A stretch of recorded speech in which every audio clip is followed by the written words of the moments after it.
Vietnam, Cambodge, Laos. Trois pays bien tranquilles. La vie est belle, le marché du travail va bien, sans que ces pays soient des pays très riches.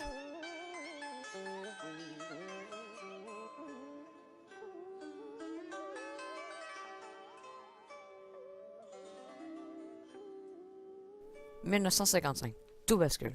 Un conflit politique éclate et entraîne une guerre au Vietnam. Beaucoup de militaires meurent, des civils aussi. Ce sera la plus grosse guerre que connaîtra l'Asie du Sud-Est.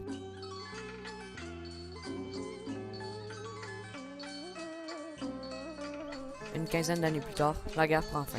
Plusieurs civils vont avoir quitté le pays pendant la guerre, mais la plus grosse vague d'immigrants va quitter après la guerre, en 1979-1980. Ils vont embarquer dans des boat people qui se dirigeront vers le Canada.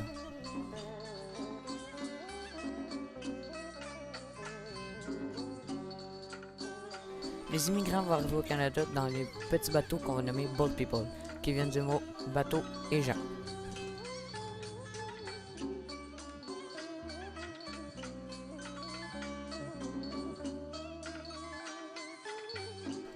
En 1979, les réfugiés de la mer arrivent au Canada, mais seulement 60 000 y ont trouvé refuge, et 40 000 ont malheureusement péri en mer. Ils ont assisté à une cérémonie pour recevoir leur citoyenneté canadienne. Le premier ministre leur impose le parrainage. Chaque famille devra être parrainée par 5 habitants canadiens afin de leur assurer une meilleure qualité de vie. Ils s'établissent donc majoritairement au Québec en l'espoir de vivre une vie meilleure loin de la guerre.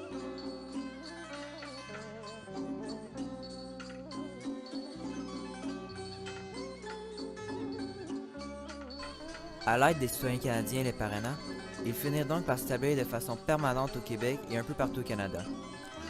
La plupart ont trouvé un travail, par exemple dans une épicerie, restaurant, pharmacie ou un dépanneur. Aujourd'hui au Québec, ils représentent 1% de la population canadienne, ce qui veut dire plus de 150 000 habitants. Et 90% d'entre eux sont nés au Vietnam.